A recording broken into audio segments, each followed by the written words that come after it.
3월 31일 부활주일 오전 일부 예배를 드리도록 하겠습니다. 찬송가 160장 찬송입니다. 160장.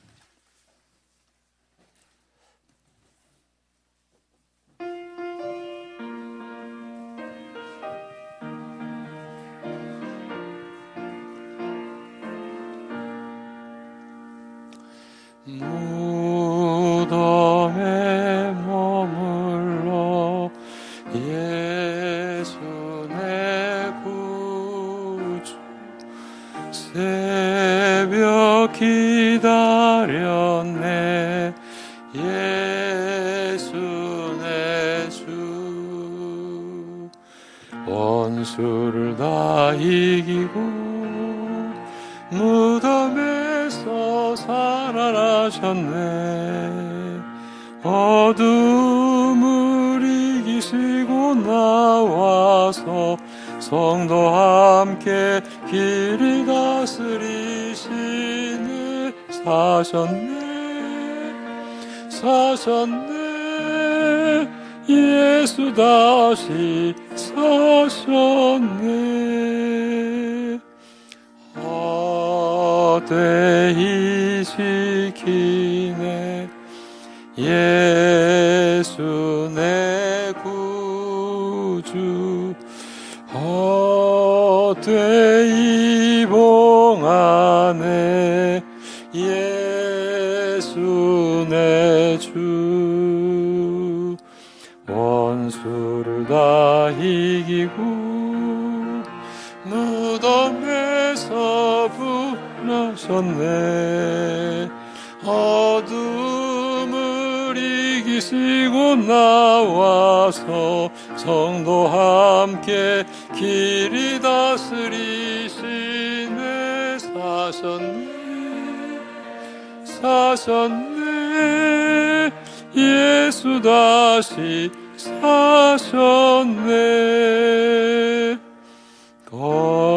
거기 못 가두네 예수 내 구주 우리를 살리네 예수 내 주 원수를 다 이기고 무덤에서 살아나셨네 어둠을 이기시고 나와서 성도와 함께 길이 다스리시네 사셨네 예수 다시 사셨네. 이제 하나님 아버지 앞에서 사도신경으로 우리의 신앙을 고백드리겠습니다.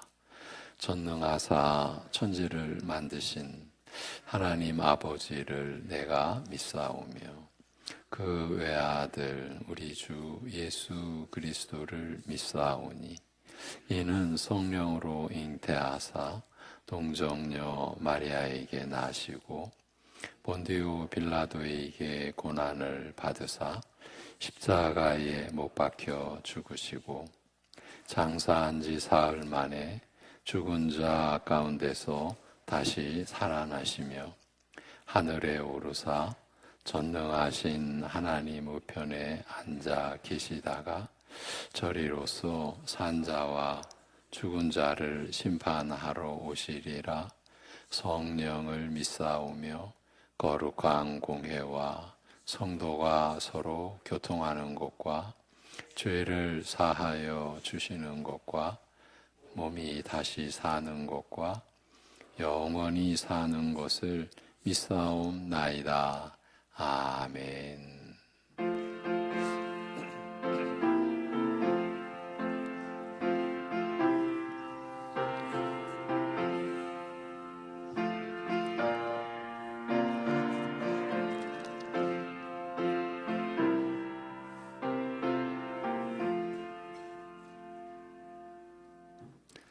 만일 그리스도 안에서 우리가 바라는 것이 다만 이 세상의 삶뿐이면 모든 사람 가운데 우리가 더욱 불쌍한 자이리라. 그러나 이제 그리스도께서 죽은 자 가운데서 다시 살아나사 잠자는 자들의 첫 열매가 되셨도다. 아멘. 죄와 사망과 사단의 권세를 이기시고 부활하신 우리 주 예수 그리스도의 은혜를 우리에게 값없이 오직 은혜로 내려주신 우리 아버지 하나님, 시간의 주인 되신 하나님의 섭리를 따라 2024년 부활주일로 부활절 절기로 하나님 앞에 나와 함께 예배하는 모든 심령들을 그 부활의 영광과 소망으로 충만케 하여 주시옵시고, 우리의 삶이 결코 육신과 이 세상에 갇혀 있는 것이 아니라 영원한 하나님 나라에 우리가 속한 자요, 그 나라를 소유한 자로 살아가는 신자된 우리 됨을 감사하고 또 온전히 말씀으로 깨닫는 이 시간 되게 하여 주시옵소서. 예수님의 이름으로 기도합니다. 아멘. 일어나셔서 34장 찬송 드립니다. 34장입니다.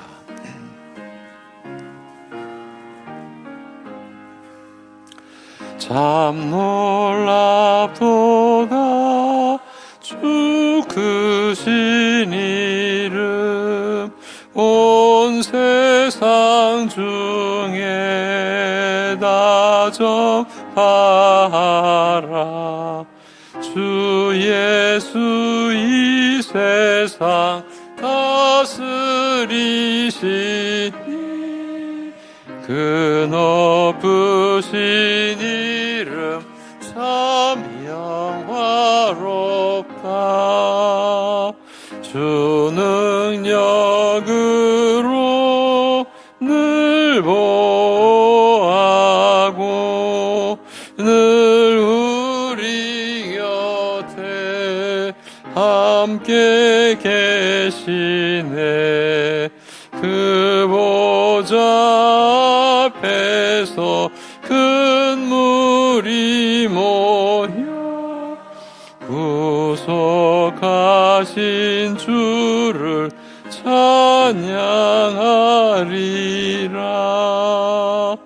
주 보좌 위에 앉으신 주께 큰 소리 높여 창광 돌리세. 서천군 천사들 그 보좌 앞에 다 머리 숙여서 경배 드리세. 주 하나님께 다 찬양하라. 영광과 권능 지혜와 존귀 저 천사와 함께 주께 돌리고 그 영원한 사랑 다 감사하세. 아멘.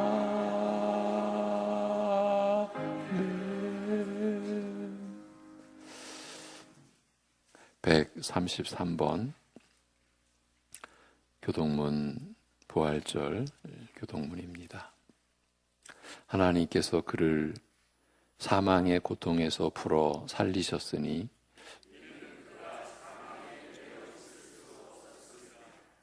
우리 주 예수 그리스도로 말미암아 우리에게 승리를 주시는 하나님께 감사하노니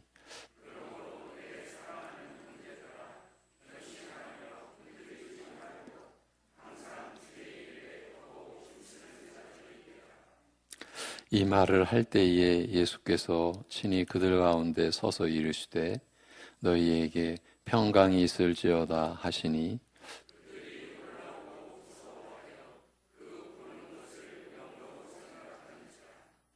예수께서 이르시되 어찌하여 두려워하며 어찌하여 마음에 의심이 일어나느냐.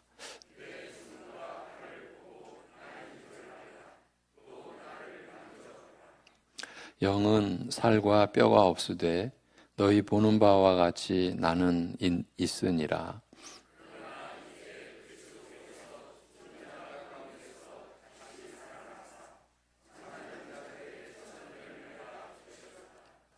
예수께서 이르시되 나는 부활이요 생명이니 나를 믿는 자는 죽어도 살겠고 무릇 살아서 나를 믿는 자는 영원히 죽지 아니하리니 이것을 내가 믿느냐. 이르되 주여 그러하외다. 주는 그리스도시요 세상에 오시는 하나님의 아들이신 줄 내가 믿나이다. 아멘.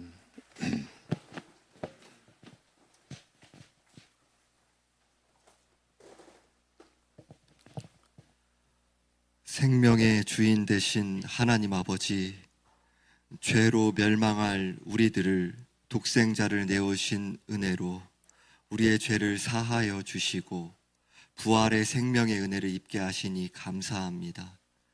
예수 그리스도께서 죄와 사망과 사탄을 이기시고 부활하신 은혜로 죄에 대하여 죽고 하나님을 향하여 살아가게 된 은혜를 누리게 하시니 그 은혜에 감사와 찬양과 영광을 올려드립니다. 우리들이 주님께서 베풀으신 그 부활의 생명의 능력으로 하루하루 죄와 싸워가며 죄를 죽여가며 죄를 이겨가며 진리를 따라 순종하며 진리의 말씀을 따라 자라가는 그 은혜를, 그 기쁨을 풍성히 누려가게 하여 주옵소서. 예수 그리스도께서 십자가에 죽으시고 부활하셔서 이루신 그 모든 은혜가 무엇인지 다시금 기억하며 확인하는 시간 되게 하여 주옵소서. 그 은혜로 말미암아 감격하고 감사하며 그 기쁨으로 그 자원하는 심령으로 주님의 뜻을 따르는 그 은혜가 우리 가운데 이루어져 가게 하여 주옵소서. 주님과 동행하는 삶에 우리의 온 소망을 둘 수 있도록 은혜 베풀어 주옵소서. 이 시간 말씀을 전하시는 담임 목사님께 성령의 큰 권능과 영육간의 강건함으로 함께하여 주옵소서. 복음의 말씀과 함께 일하시는 성령의 은혜의 역사로 죽은 영혼을 살리시는 거듭남의 은혜가 우리 가운데 넘쳐나게 하여 주옵소서. 이 시간 그 부활의 말씀이 선포될 때에 그 말씀으로 인하여서 주님을 사랑하고 주님을 향한 열망이 우리 가운데 새롭게 다시금 이루어지는 그 은혜를 우리가 충만히 누려갈 수 있도록 은혜 베풀어 주옵소서. 우리 주 예수 그리스도의 이름으로 기도 드리옵나이다. 아멘.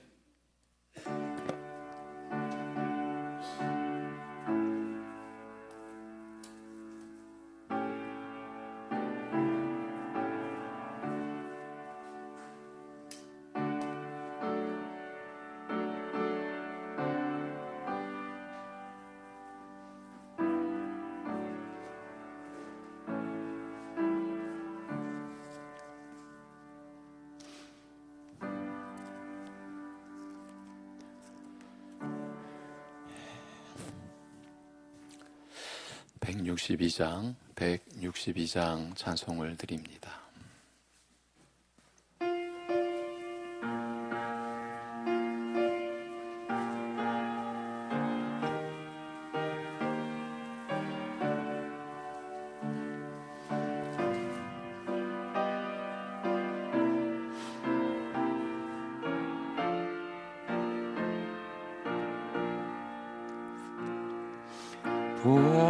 부활하신 구세주 나 항상 섬기네. 온 세상 조롱해도 주 정령 사셨네. 은혜로운 손길 부드러운 음성 주 예수 나와 함께 늘 계시네.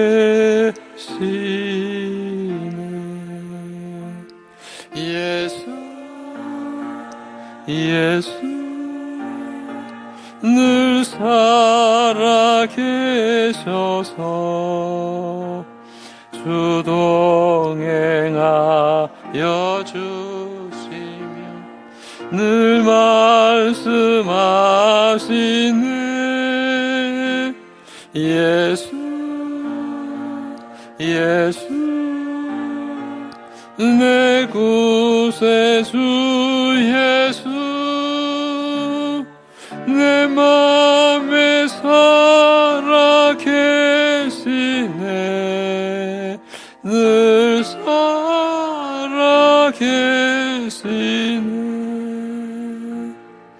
온 세상 살펴보니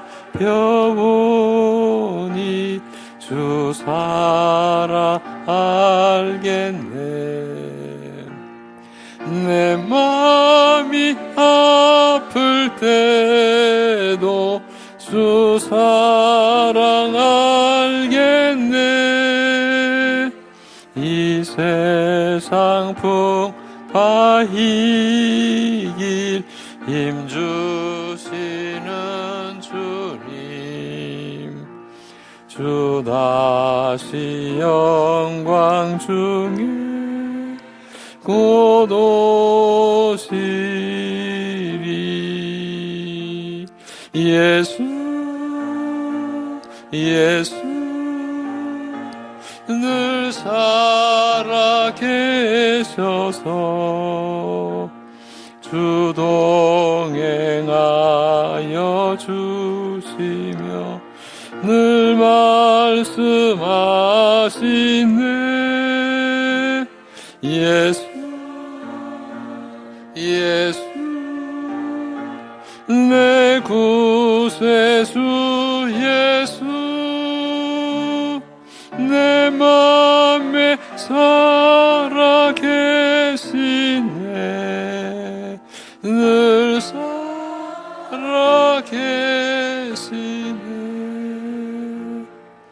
주 믿는 성도들아 다 기쁜 노래로 주 예수 우리와 함께 다 찬양 드리세. 이 세상 소망이요 참 친구 되시는 주 예수 영원토록 찬양하시네.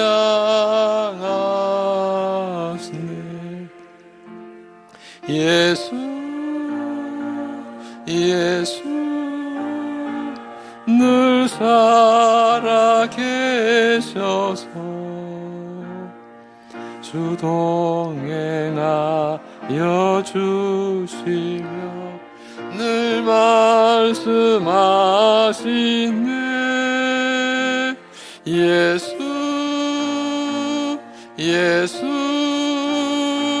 내 구세주 예수 내 맘에 살아계시네. 늘 살아계시네.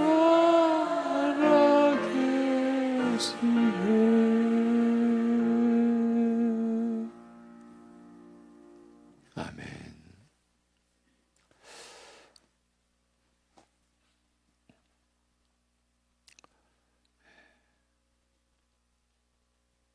죽음의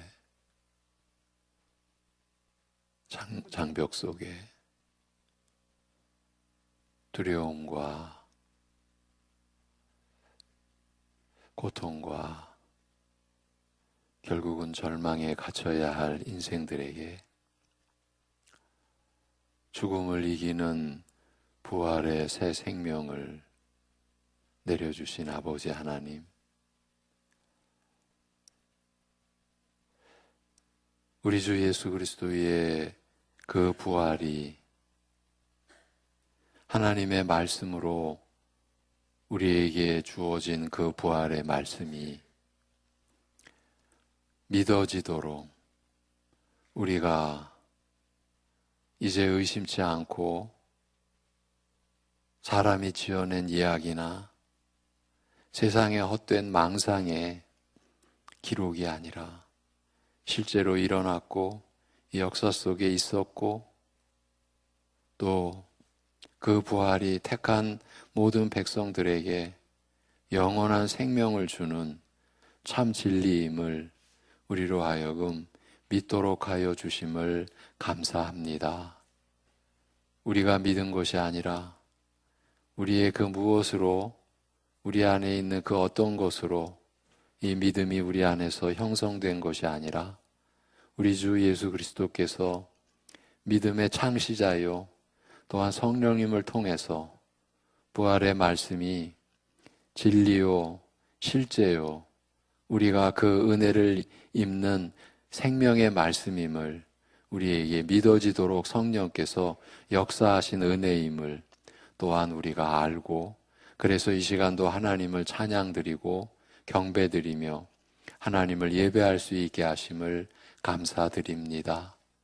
이러한 새 생명의 은혜를 우리가 입어서 오늘도 부활절기를 맞아 부활절 예물과 함께 우리의 창조주요 구속주 되심을 11조의 예물로 고백드리고 각자 받은 때를 따라 도우시는 은혜의 고백으로 감사의 예물과 하나님의 나라를 섬기는 그 일념으로 선교와 건축과 주일 예물과 성미를 올려드리는 주님의 백성들의 손길과 그 마음과 그 사랑과 또 그 헌신의 다짐을 모두 받아 주시옵시고 참으로 이 물질이 쓰여지는 곳에 하나님이 역사하듯 사랑하는 성도들의 생애가 이러한 부활의 영광과 소망을 나타내고 나누고 우리가 먼저 은혜를 받았기에 값없이 그 은혜를 베푸는 일생을 살아가는 성도들 되게 하여 주시옵소서. 부활의 신앙에 아직 이르지 못한 심령들을 긍휼히 여겨 주시옵시고 주의 말씀이 믿어지고 성령님의 역사로 말미암아 확신에 거할 수 있는 은혜가 임하도록 하여 주시옵소서. 우리가 믿음으로 살아가는 것이 전적인 하나님의 은혜요, 우리의 죄를 대속하여 죽으시고 그 죽음의 권세를 이기시고 부활의 승리로 하나님께 영광을 돌리며 우리에게도 그 영광의 소망을 주신 우리 주 예수 그리스도로 말미암은 모든 은혜임을 오늘도 우리가 다시금 새기고 그래서 감사하고 하나님 앞에서 우리가 어떠한 모습이어야 하며 어떻게 살아가야 할지를 또 깨닫는 귀한 시간 되게 하여 주시옵소서. 말씀의 역사를 성령님께서 오늘도 나타내 주시고 말씀과 성찬을 통해서 받는 은혜로 더욱 믿음으로 강건하여지고 하나님의 사랑으로 충만한 심령들 되게 하여 주시옵소서. 감사드리며 우리 주 예수 그리스도의 이름으로 기도하옵나이다. 아멘. 요한복음 11장 17절에서 27절의 말씀입니다. 요한복음 11장 17절에서 27절 나는 부활이요 생명이니 이 제목으로 오늘 하나님의 말씀을 우리가 듣겠습니다.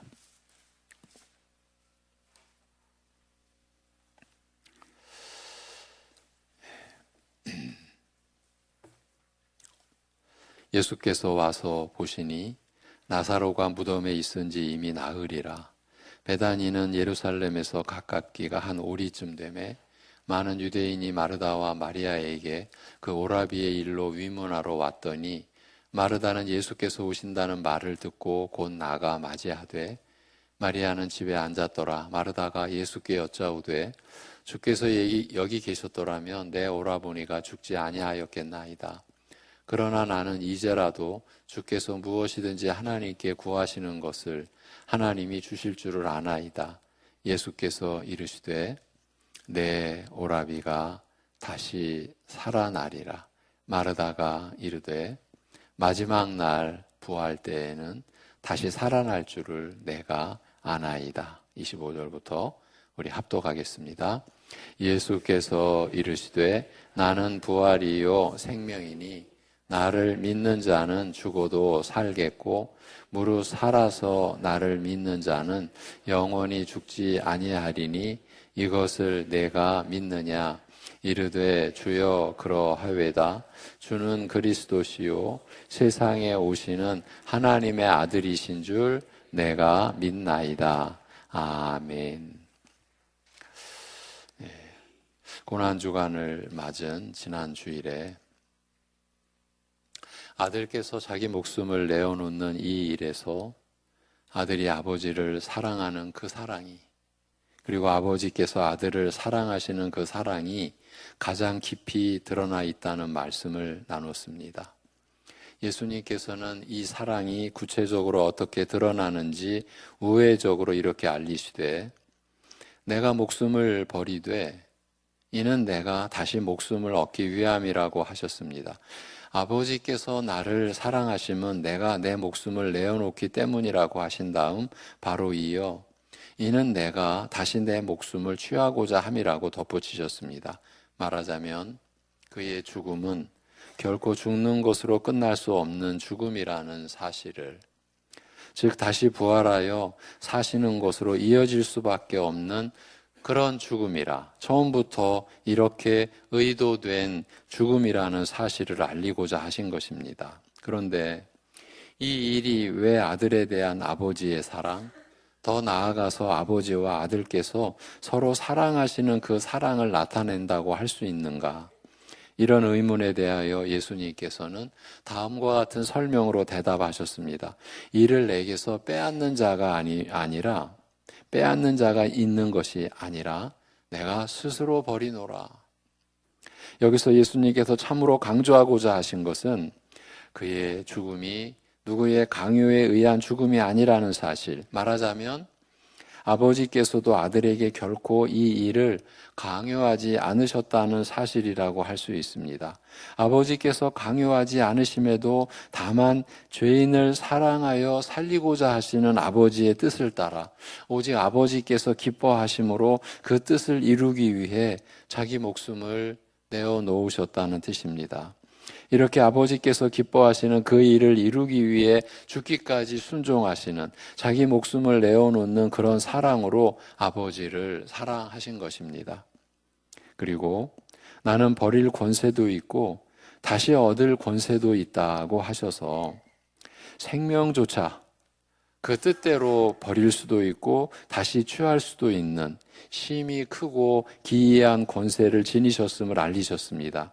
그런데 목숨을 버리기도 하고 다시 얻기도 하는, 더 나아가서 모든 사람을 살리기도 하시고 죽이기도 하시는 참으로 상상하기 어려운 큰 권세를 가지셨다고 하신 다음 바로 이어 이 계명은 내 아버지에게서 받았노라고 하셨습니다. 말하자면 이런 큰 권세와 권능은 바로 아버지로부터 말미암은 것임을, 즉 아버지로부터 받은 것임을 알리신 것입니다.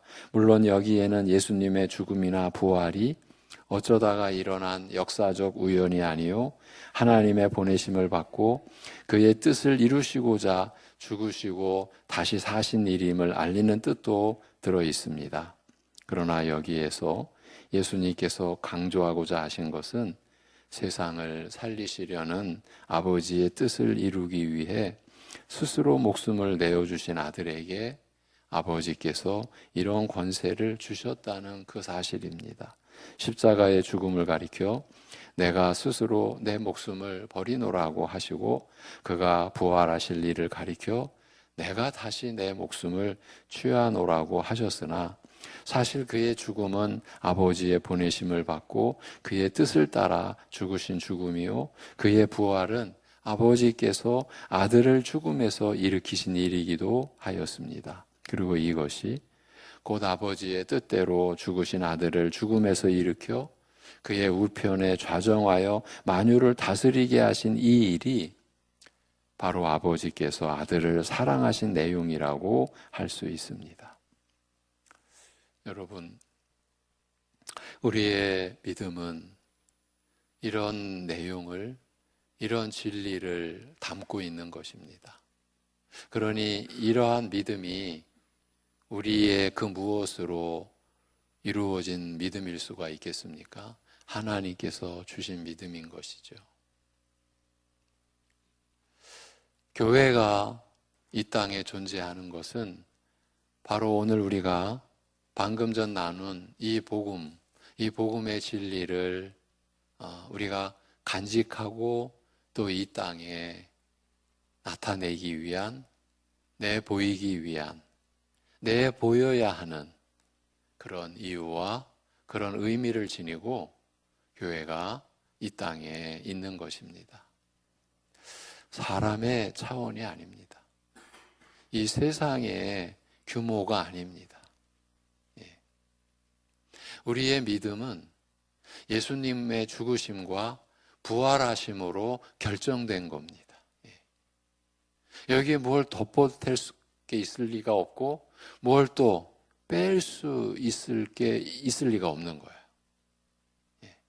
예수님의 죽으심과 부활로 결정된 믿음이에요. 그래서 우리는 한 몸을 이루는, 교회가 하나 되는 은혜를 입은 거예요. 무슨 뜻입니까? 은혜에 차별이 없다라는 거예요. 구별이 없다라는 거예요. 이러한 요한복음 10장의 말씀에 이어서 11장에는 예수님께서 죽은 나사로를 살리신 사건이 기록되어 있는데, 오늘 본문의 내용부터 이어가겠습니다.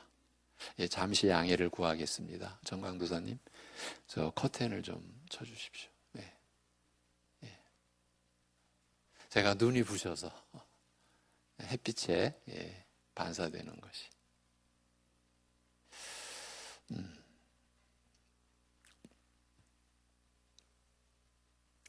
예수님께서 나사로가 마리아와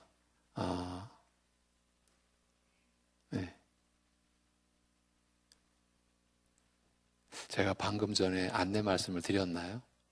이러한 요한복음 10장의 말씀에 이어서 11장에는 예수님께서 죽은 나사로를 살리신 사건이 기록되어 있는데, 오늘 본문의 내용부터 이어가겠습니다. 예수님께서 나사로가 마리아와 마르다와 함께 살던 베다니에 당도하시니, 나사로는 이미 죽어 무덤에 장사된 지 나흘이 지난 그때였습니다.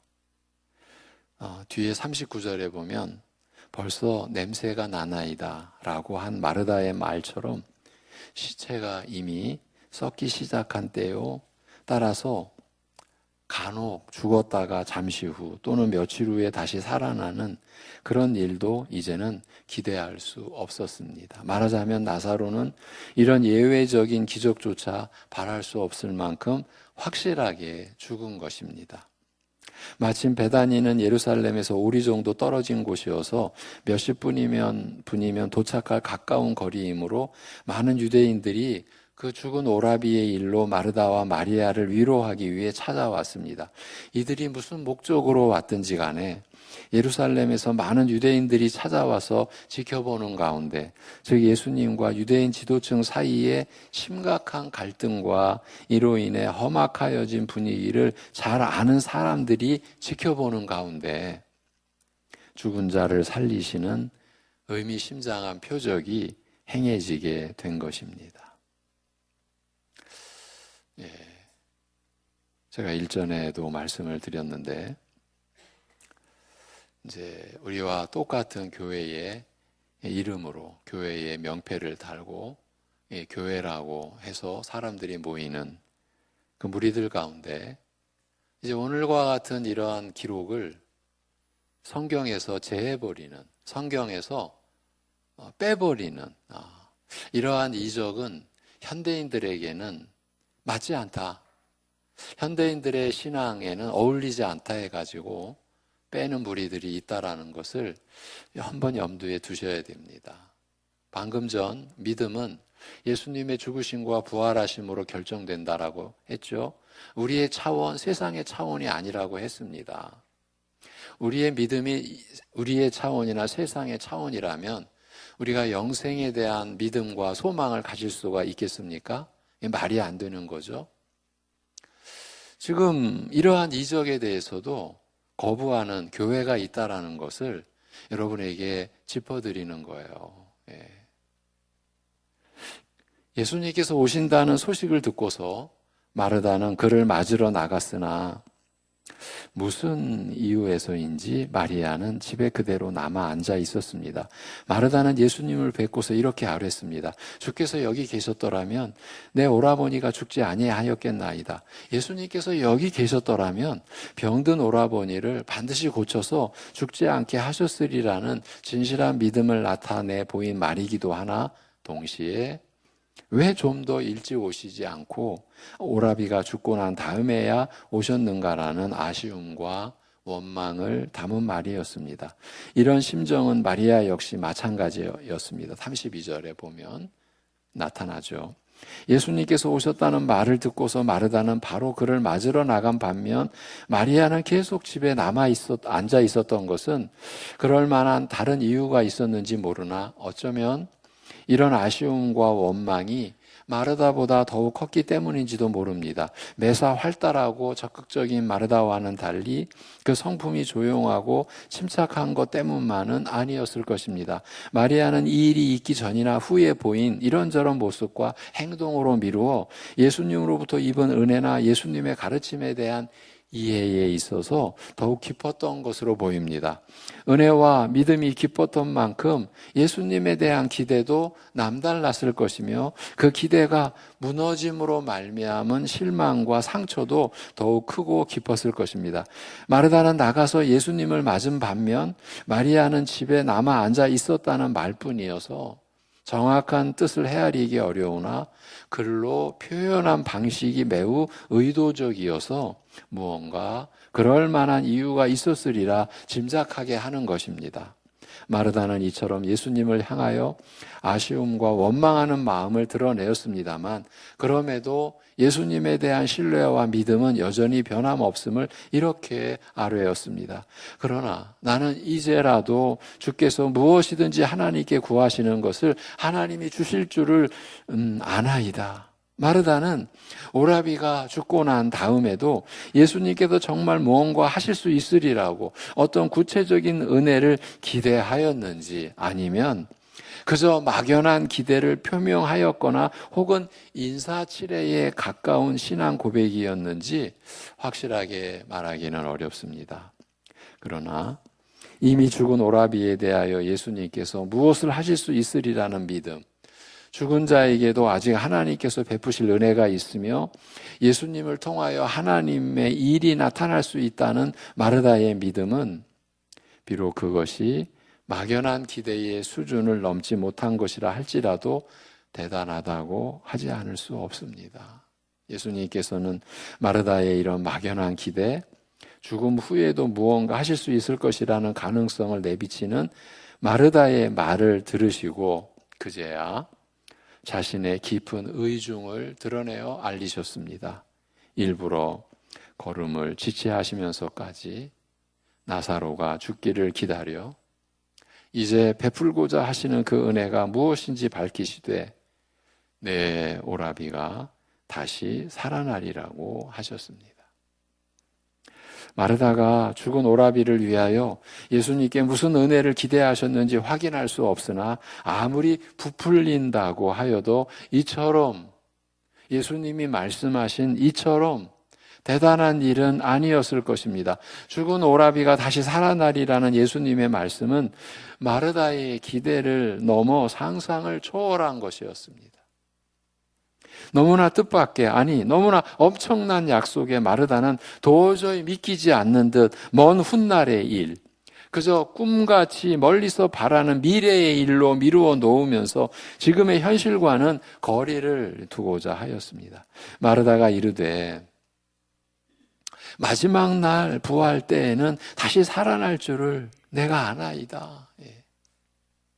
너무나 엄청난 말을 들으면 비현실적이라고 느낀 나머지 지금 당장 닥칠 일로 받아들이지 못하고 내가 직접 경험할 수 있는 현실과는 거리를 두고자 하게 됩니다. 이것이 일반적인 현상이죠.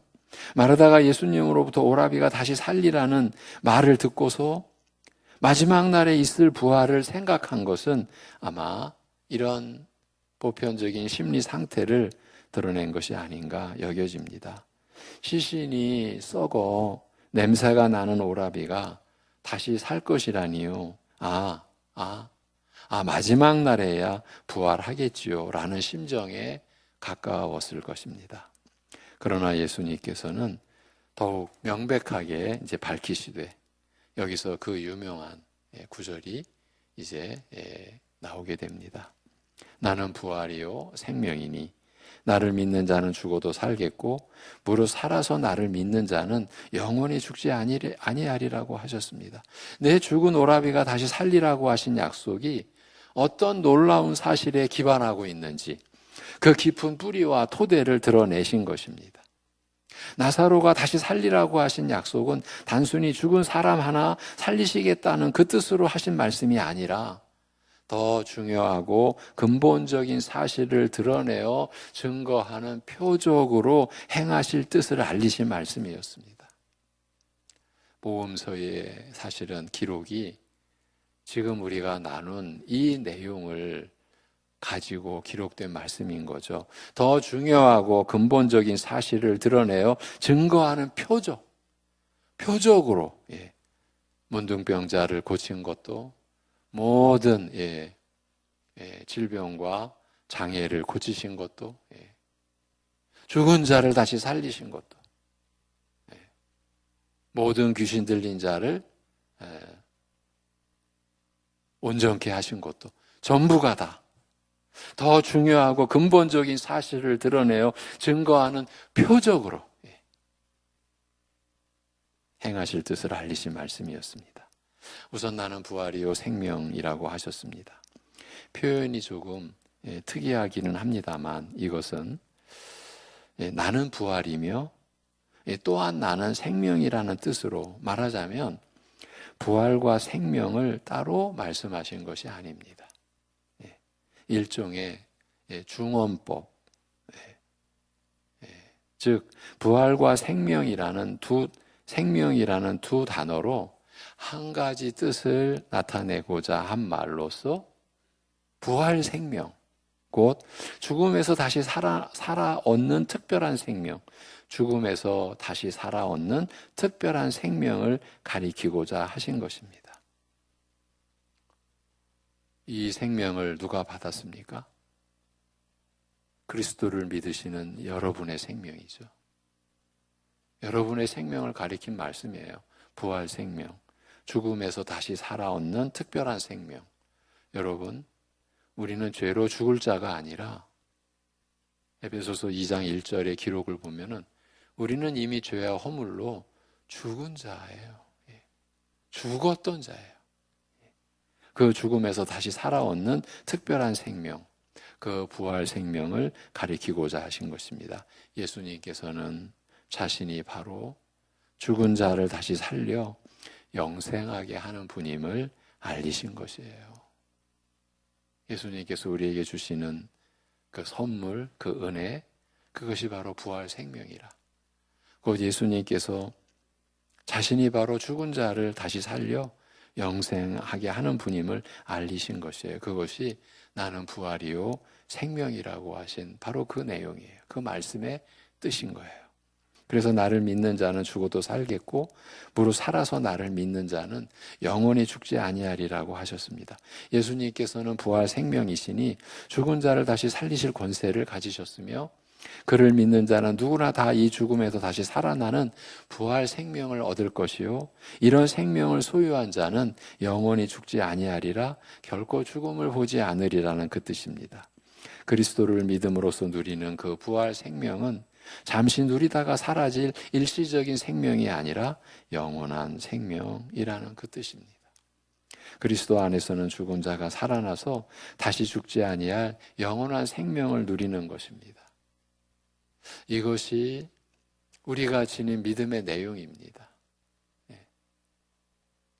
그러니 이러한 믿음을 우리가 말씀으로 받은 이 사실을 우리가 알 때에 내가 남들보다 더 잘 믿는다고 나 자신을 내세울 수가 없게 되는 겁니다. 그래서 여러분, 교회 안에서 믿음으로 교만한 것만큼 위험한 일이 없어요. 어떤 면에서 위험하느냐 하면은 그 믿음이 아닐 수가 있기 때문이에요.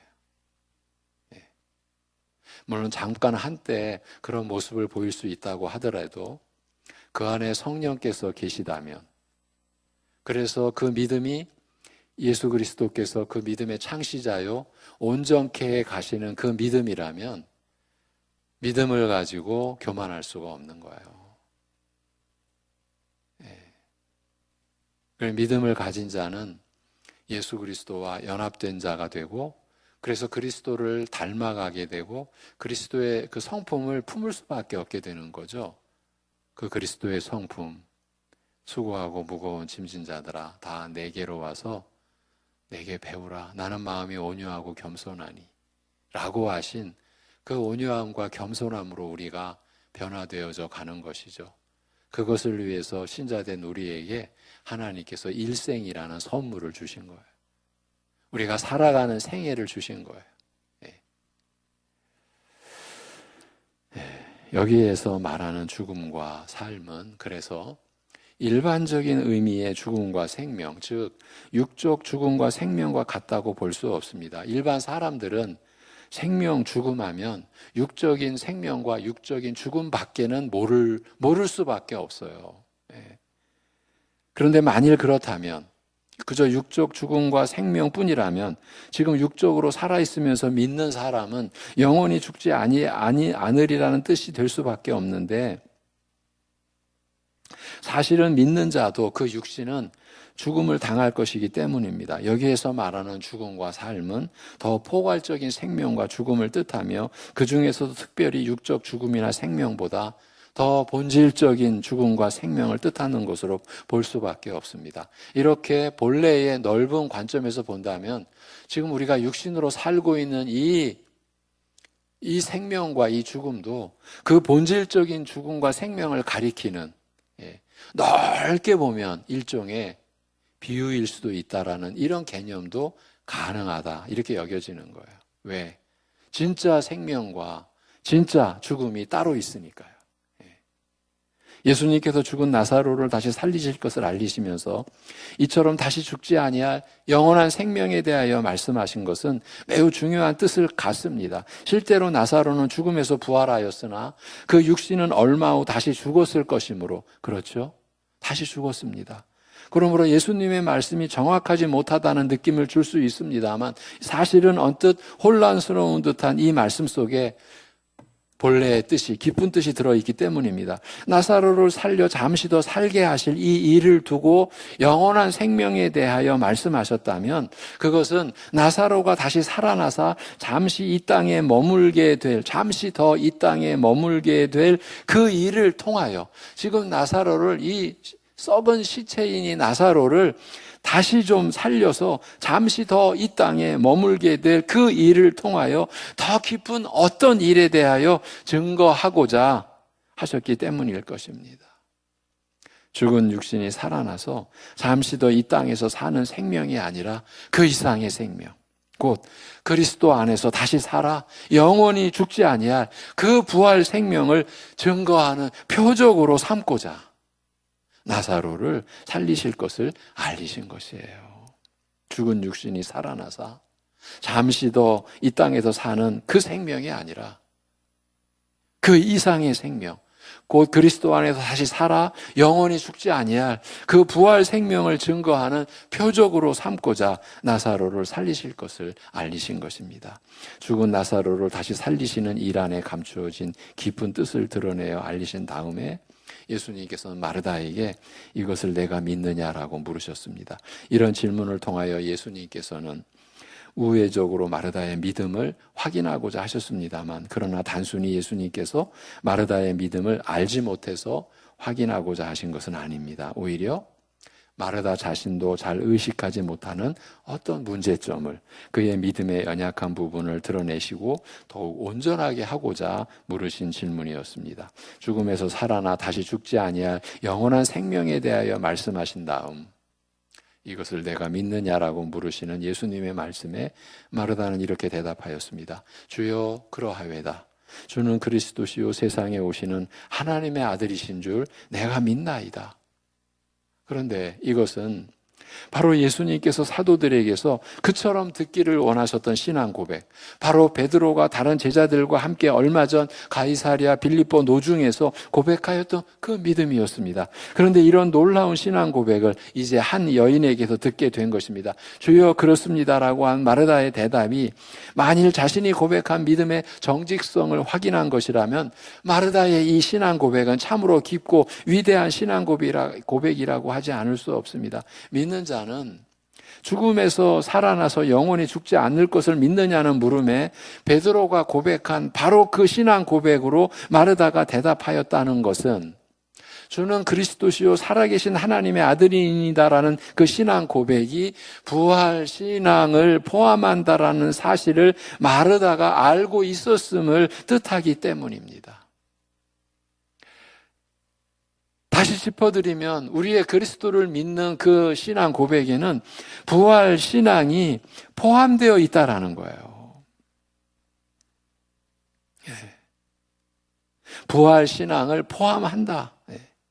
예수님을 하나님의 아들 메시아로 믿는 믿음은 그리스도께서 죽은 자를 다시 살리사 영생하게 하시는 분이시라는 사실과 밀접한 관계가 있다는 사실을 아니, 그 믿음의 가장 중요한 내용이라는 사실을 알았다고 보아야 하기 때문입니다. 우리는 예수님께서 마르다와 마리아를 비교해서 말씀하신 일이나 오늘 말씀에서 드러나는 부족한 모습 때문에 마르다의 믿음을 대수롭지 않게 보기 쉬우나 실은 매우 그는 깊은 신앙의 소유자였습니다. 사도들이 고백한 믿음과 동일한 내용, 적어도 명목상으로는 그보다 더 깊은 내용까지 포함하는 그 믿음을 고백하였기 때문입니다. 네, 이렇게 정리해 놓고, 그러나 마르다의 믿음을 마냥 깊고 놀라운 것으로 칭찬하기만은 어렵습니다. 조금 전 나사로의 부활을 약속하시는 예수님의 말씀에 먼 훗날 마지막 날에 있을 부활을 믿는다고 대답한 때와 마찬가지로 우리는 마르다의 이 대답에서 무언가 석연치 않은 점을, 핵심을 비껴가고자 하는 의도를 느끼기 때문입니다.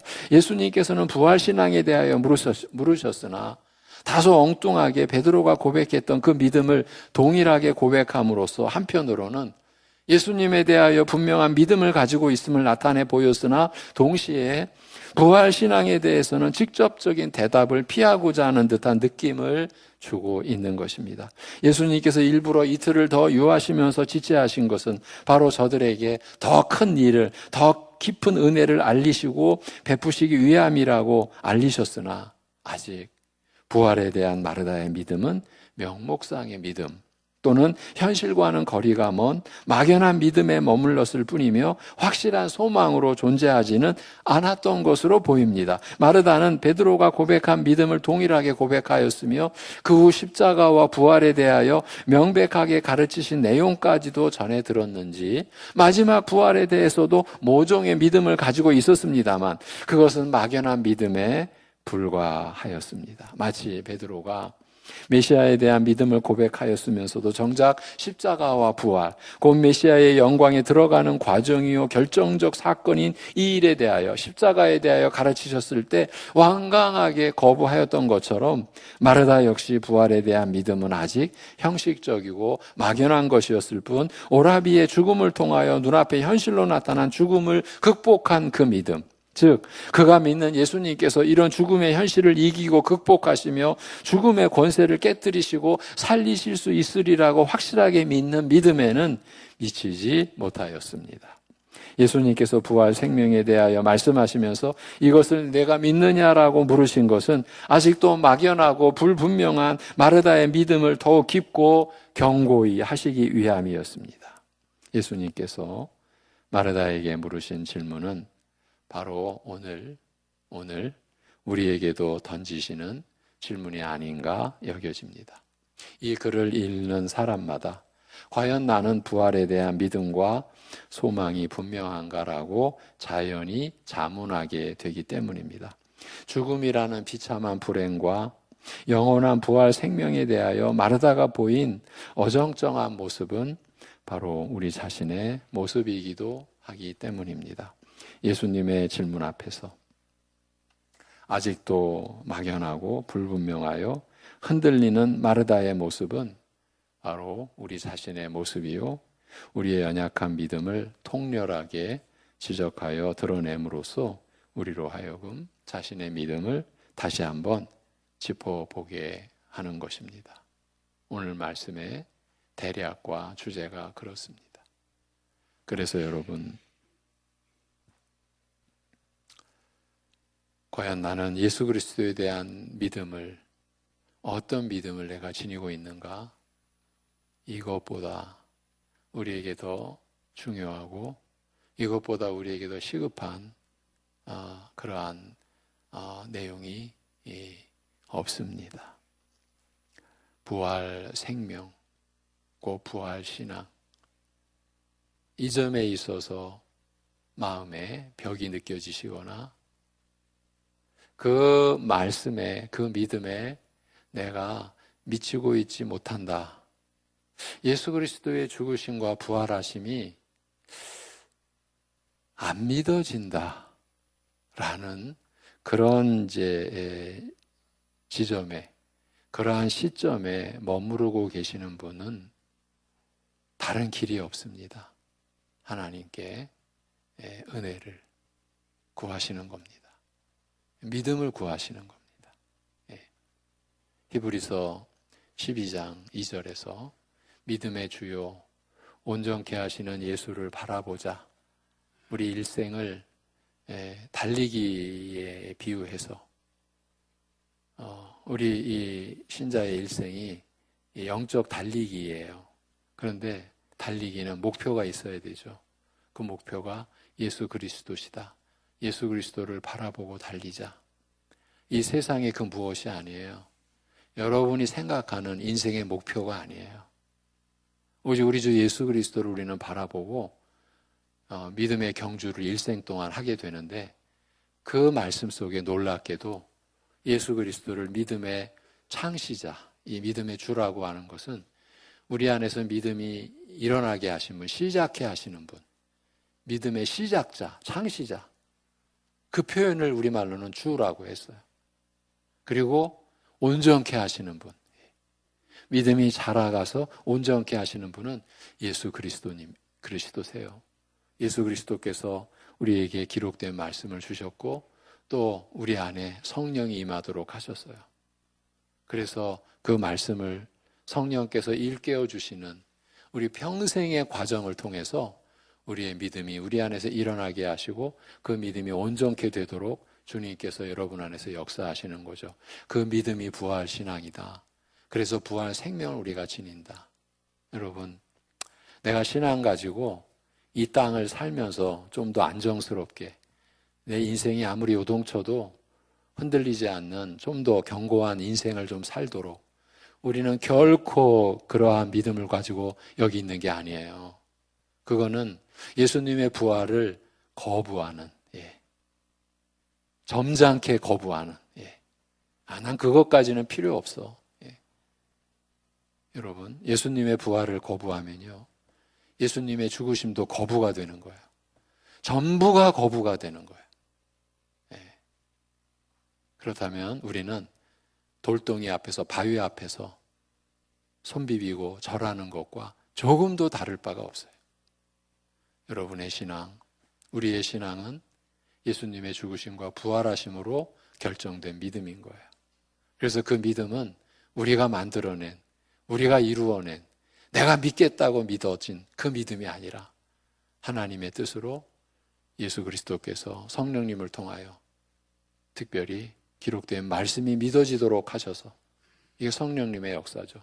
그리고 주님이 주장하시고 이것이 우리 아버지 하나님의 우리를 향하신 선하심과 뜻이었고, 이 신앙을 우리가 하나님께 받은 거죠.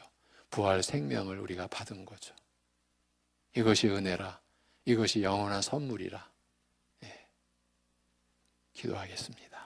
하나님 아버지, 무엇라 우리가 감사할 수 있겠습니까? 우리가 무엇라 우리가 하나님을 찬양할 수 있겠사옵나이까? 아버지 하나님, 이러한 진리와 은혜 앞에 우리가 나아가면서 우리 자신은 무너질 수밖에 없고, 우리 자신은 사라질 수밖에 없고, 우리 안에 주님만이 가득하고, 우리 안에 주님의 영광과 그 부활의 소망만이 우리의 모든 것을 주장하게 되고 우리의 모든 것을 채우는 그러한 은혜를 오늘도 우리에게 허락하시고 내려주심을 감사합니다. 아버지 하나님, 이 부활신앙, 이 부활 생명은 우리가 아무리 몸부림친다고 한들 우리로서 가질 수 없는 것이고, 우리가 어떤 정성과 열정을 가져도 취할 수 없는 것이고, 우리가 이 세상에 그 모든 것을 다 취한다고 해도 부활 생명은 가질 수가 없고, 우리가 무엇을 우리가 한다 해도 부활 신앙은 우리 안에서 일어날 수가 없다라고 하는 이 진리를, 이 사실을 우리가 분명하게 헤아리며 이해할 수 있도록, 그리하여 우리의 심령 속에서 그리스도의 죽으심과 부활하심이 믿어진다, 믿고 있다라고 하는 이 사실이 바로 우리에게 부활 신앙이 있고 부활 생명이 우리에게 하나님으로부터 말미암아 주어진 것이라는, 이보다 더 큰 선물이 없고, 이보다 더 큰 영광이 없고, 이보다 더 큰 은혜가 없다라고 하는 이러한 사실을 우리가 다 같이 깨닫고 다 같이 누릴 수 있게 인도하여 주시옵소서. 우리가 이 땅을 살아가는 외적인 모습이 하나님의 비밀스러운 섭리와 뜻을 따라 다르게 나타나는 거 분명한데, 분명히 외적인 모습으로 살아가는 것은 다르나, 그러나 그 안에 주어진 부활 신앙은 하나요, 부활 생명도 하나라. 전혀 차별이 없고 구별이 없고 높낮이가 없고 앞서고 뒷섬이 없다라고 하는 이 분명한 이 진리와 은혜에 우리가 다다르게 하시고, 그래서 우리가 주님의 성품을 닮아 날이 갈수록 더 온유하고 겸손하게 하나님과 하나님의 뜻과 하나님의 말씀을 따라 살고자 하는 그러한 성품 자체의 변화와 그 성품이 우리의 말이 되고 우리의 행실이 되는, 그래서 우리가 받은 사랑, 값없이 받은 그 은혜, 우리가 값없이 베풀고 값없이 사랑할 때에 그것이 결코 손해가 아니라, 그것이 결코 억울한 일이 아니라, 결코 부당한 일이 아니라 우리가 값없이 받은 영원한 생명, 부활 생명의 은혜를, 그 사랑을 우리가 나타내는 것이기에 우리가 아무런 보상과 대가 없이 베풀고 나눌수록 더 기쁘고 더 감사하고 더 나누고자 하는 열심이 우리 안에 일어날 수 있는 그런 사랑하는 성도의 생애가 이루어지도록 역사하여 주시옵소서.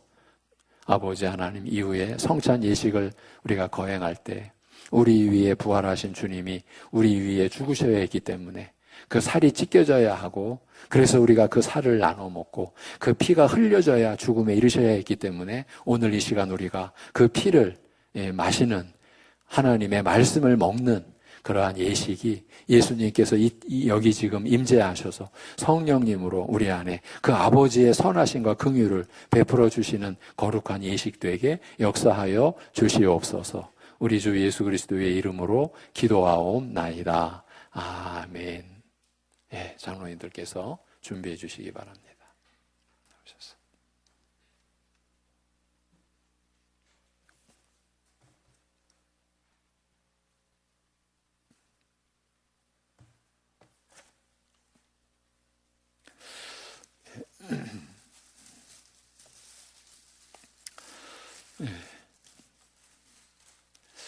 이 시간 성례 성찬식을 우리가 베풀려고 합니다. 나누려고 합니다. 이 성찬식은 교회가 제정한 것이 아니고요. 초대교회나 아니면은 교회 역사 속에서 어느 교회 지도자가 제창한 것이 아니라 교회의 머리 대신 예수 그리스도께서 십자가 고난과 죽음의 길을 가시기 전 제자들에게 명하신, 그래서 내가 이제 십자가의 고난으로 죽을 터인데 그 죽음을 영원히 기억하라고, 내가 다시 오는 그날까지 이 성찬을 나의 너희를 위하여 죽은 몸, 찢긴 몸, 그리고 너희의 죄사함을 위하여 내가 흘린 그 언약의 피를 기억하는 그 잔을 너희가 나누라고 말씀하셨습니다.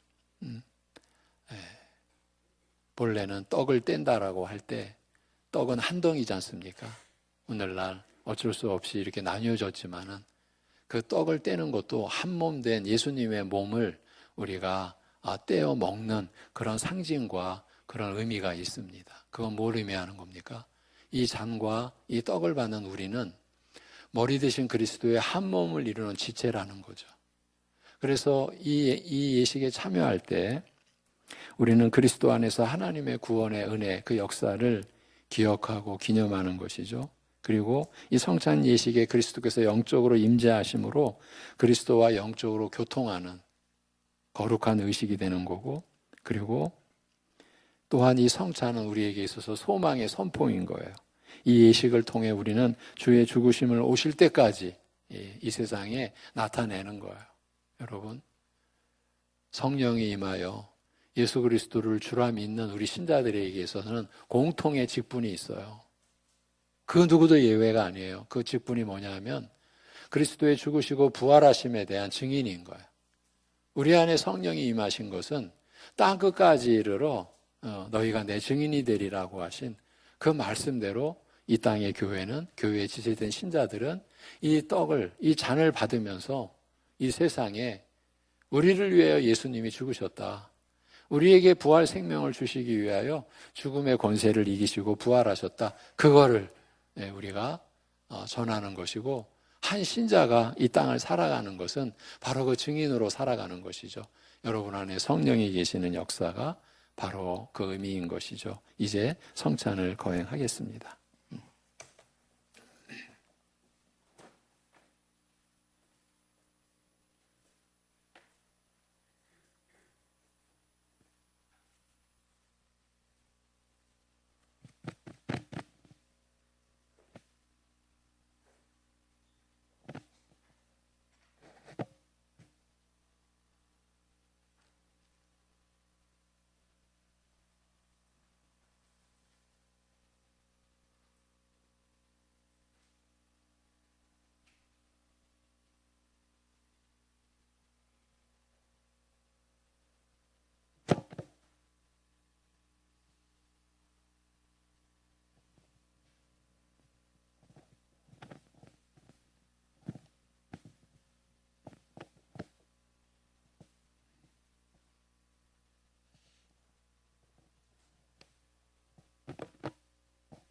예.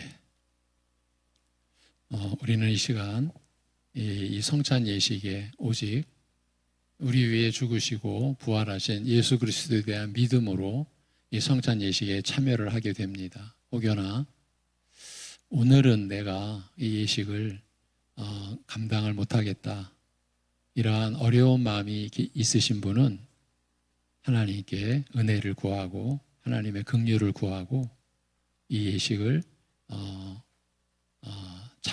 참여하지 않으실 수도 있습니다. 그런데 이 말씀의 일꾼으로서의 이 종의 권고는 그럼에도 우리 주 예수 그리스도의 은혜를 의지하고 성령님의 인도하심과 긍휼을 구하면서 하나님 앞에 회개하는 심정으로 이 예식을 받으시고 참여하기를 권해드립니다. 절대 그러나 강요는 아닙니다. 예. 네.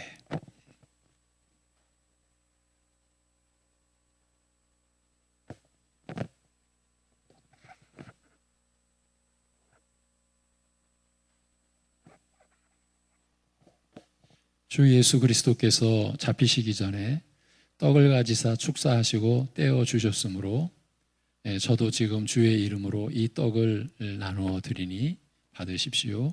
주님께서 말씀하시기를 이것은 너희를 위하여 주는 내 몸이라. 너희가 이를 행하여 나를 기념하라.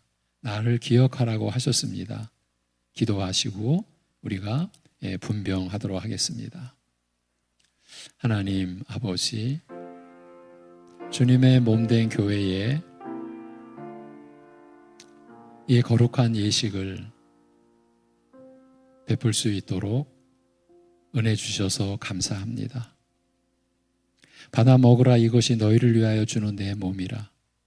너희는 이를 행하여 나를 기념하라 말씀하신 주님, 세우신 뜻에 의지하여 주의 성찬을 베풀고 떡을 나누고자 하오니, 주님의 몸을 나누고자 하오니 이 예식에 주님이 임재하셔서 떡을 받는 모든 이들과 아직은 입교하기 전, 또 세례를 받기 전 이 예식에 참여하지 못하나 믿음으로 하나님의 은혜를 구하는 모든 이들 안에도 이 예식에 충만한 은혜를 허락하여 주시옵소서. 우리 주 예수 그리스도의 이름으로 기도하옵나이다. 아멘.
그는 실로 우리의 질고를 지고 우리의 슬픔을 당하였거늘 우리는 생각하기를 그는 징벌을 받아서 하나님에게 맞으며 고난을 당한다 하였노라. 그가 찔림은 우리의 허물을 인하며 그가 상함은 우리의 죄악을 인함이라. 그가 징계를 받음으로 우리가 평화를 누리고 그가 채찍에 맞음으로 우리가 나음을 입었도다. 우리는 다 양 같아서 그릇 행하여 각기 제 길로 갔거늘 여호와께서는 우리 무리의 죄악을 그에게 담당시키셨도다. 아멘.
혹시 떡을 받지 못하신 분 있으면 손을 들어 표해 주시기 바랍니다.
이제 분병 후에 이제 분잔입니다. 우리 주님께서 또한 잔을 가지사 축사하신 후 제자들에게 주시며 말씀하시기를 너희가 다 이것을 마시라. 이것은 죄 사함을 얻게 하려고 많은 사람을 위하여 흘리는 바 나의 피 언약의 피니라고 하셨습니다. 이제 우리도 주님이 명하시고 말씀하신 대로 이 성찬식 잔을 나눌 것입니다. 다 같이 기도하겠습니다. 식구의 잔을 가지사 살해하시고 나누어 주신 주님, 내 살을 먹고 내 피를 마시는 자는 영생을 가졌고 마지막 날에 내가 그를 다시 살리신다 하셨사오니 이 잔을 받는 모두에게 그리고 이 잔을 받는 은혜를 사모하는 모두에게 이 시간 임하셔서 성령님을 통하여 그 심령 속에 부활 신앙, 부활 생명의 믿음을 내려 주옵시고 참으로 이 땅과 육신의 소망이 아니라 하나님의 영광을 바라고 소망하는 믿음에 이르를 수 있도록 역사하여 주시옵소서.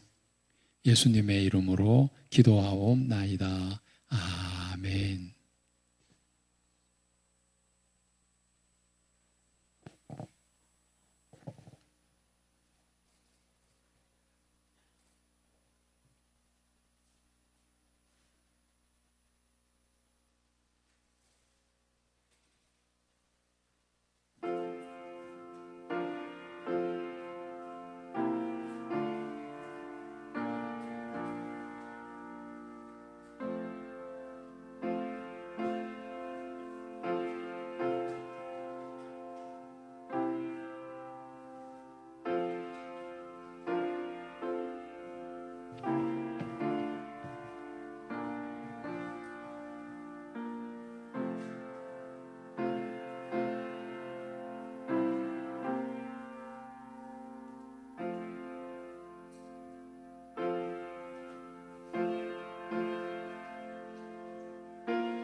진실로 진실로 너희에게 이르노니 믿는 자는 영생을 가졌나니 내가 곧 생명의 떡이로라.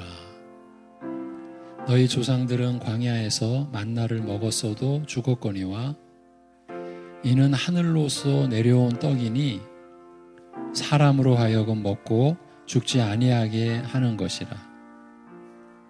나는 하늘로서 내려온 산 떡이니 사람이 이 떡을 먹으면 영생하리라. 나의 줄 떡은 곧 세상의 생명을 위한 내 살이로라 하시니라. 예수께서 이르시되 내가 진실로 진실로 너희에게 이르노니 인자의 살을 먹지 아니하고 인자의 피를 마시지 아니하면 너희 속에 생명이 없느니라. 내 살을 먹고 내 피를 마시는 자는 영생을 가졌고 마지막 날에 내가 그를 다시 살리리니 내 살은 참된 양식이요 내 피는 참된 음료로다.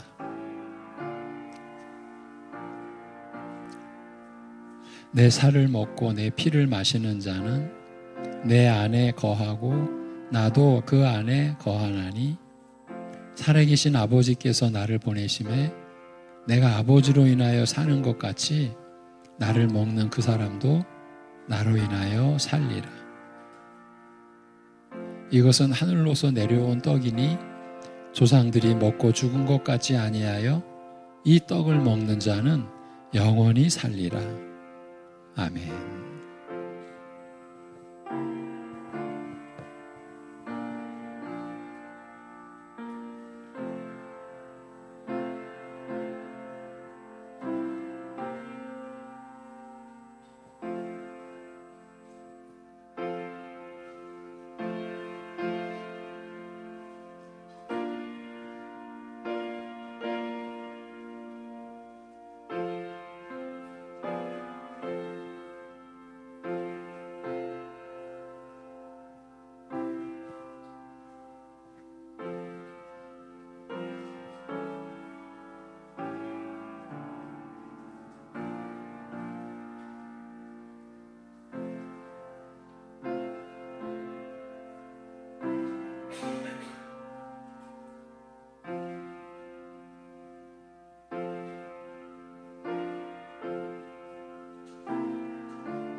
혹시 잔을 못 받으신 분 계시면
이제 기도드리겠습니다.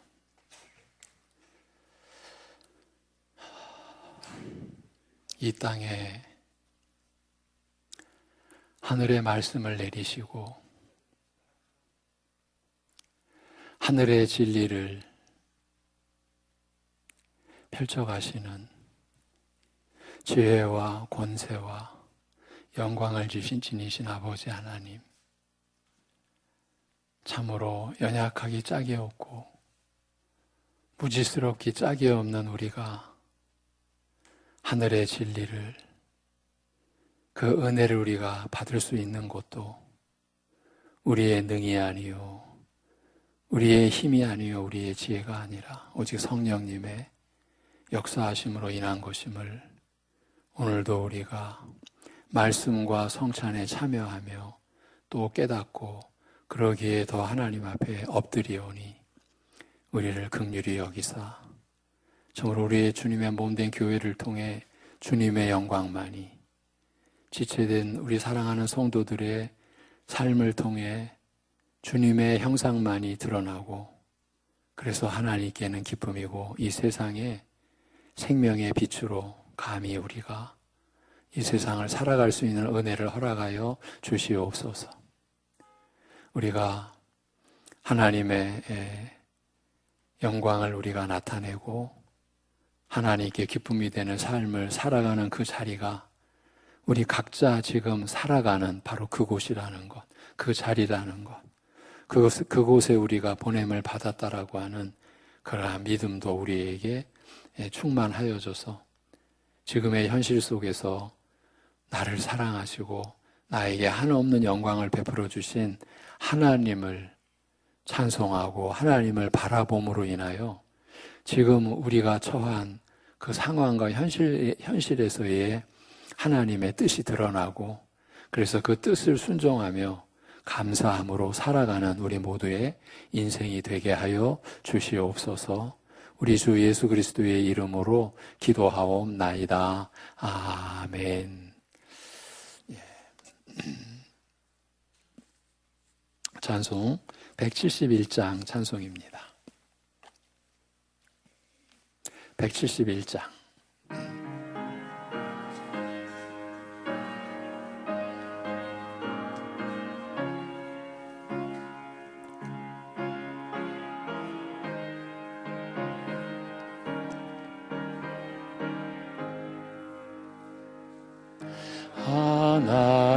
하나님의 독생자 예수 날 위하여 오시었네. 내 모든 죄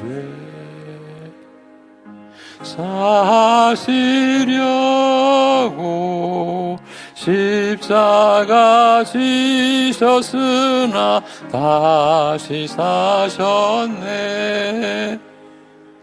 살아계신 주 나의 참된 소망 두려움이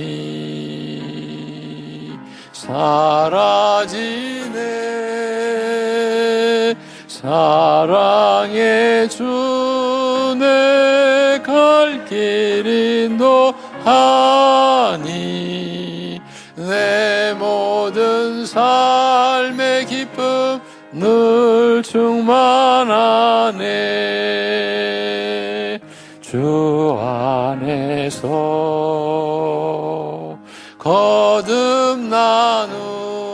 거듭나누리 기뻐하며 찬양하리. 가슴 속에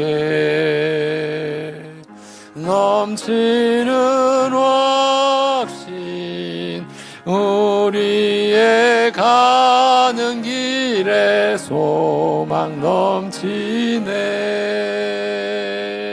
살아계신 주 나의 참된 소망 두려움이 사라지네. 사랑의 주 내 갈 길 인도하니 내 모든 삶의 기쁨 늘 충만하네. 선한 싸움 다 마친 후에 우리 주님 뵈오리라. 사망 새 다 물리치고 주님이 다스리니 영광 넘치네. 살아계신 주 나의 참된 소망 두려움이 사라지네. 사랑의 주내 갈 길 인도하니 내 모든 삶의 기쁨 늘 충만하네.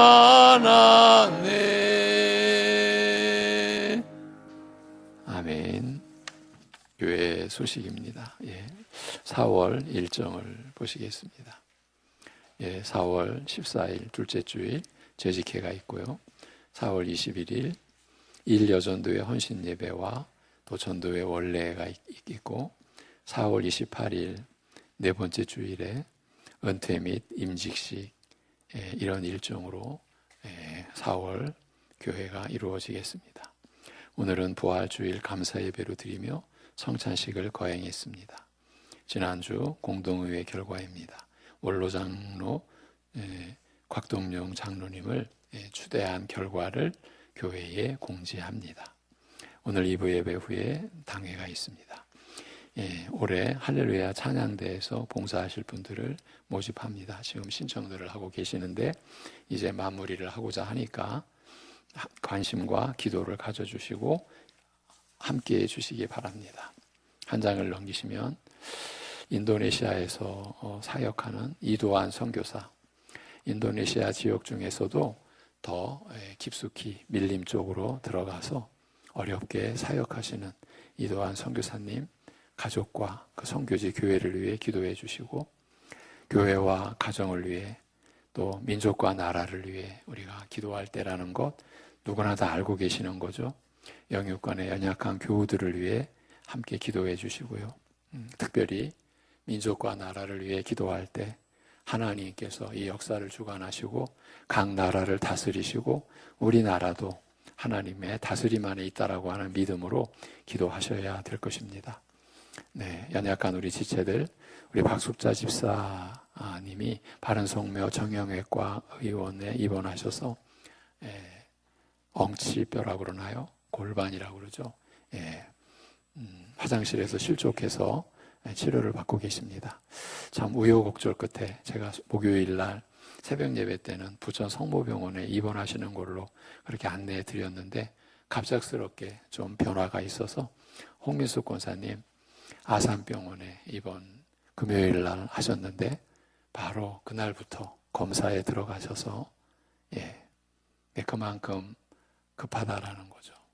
빨리 항암 치료에 들어가셔야 하기 때문에 그날로 바로 검사 들어가셔서 아마 이번 주 내에 곧 시작이 되리라고 여겨집니다. 함께 기도해 주시기를 바랍니다. 이번 주 묵상 구절은 고린도전서 15장 53절에서 54절입니다. 53절에서 54절 다 같이 이 썩을 것이 반드시 썩지 아니할 것을 입겠고 이 죽을 것이 죽지 아니함을 입으리로다. 이 썩을 것이 썩지 아니함을 입고 이 죽을 것이 죽지 아니함을 입을 때에는 사망을 삼키고 이기리라고 기록된 말씀이 이루어지리라. 아멘. 축도하겠습니다. 나는 부활이요 생명이라 말씀하신, 그리고 우리 위해 죽으시고 부활하신 교회의 머리 되신 주 예수 그리스도의 은혜와 아들을 그 고난의 자리까지, 죽음의 자리까지 내어주신 우리 아버지 하나님의 사랑하심과 영원히 이 진리를 수용할 수 없고 은혜를 받지 못할 우리를 위하여 우리 안에 영원히 거하시면서 그 은혜와 사랑을 나타내시는 성령님의 교통하심이, 부활의 영광을 오직 그 부활의 소망을 움켜쥐고 주님 앞에서 살아온 모든 심령들과 올해 다시금 그 부활의 영광을 또 소망하고 그 믿음을 구하는 모든 이들 안에 오직 믿음으로 성찬에 참여하고 함께한 모든 이들 가운데 이제로부터 영원토록 함께 하시기를 주님의 이름으로 축원하옵나이다. 아멘.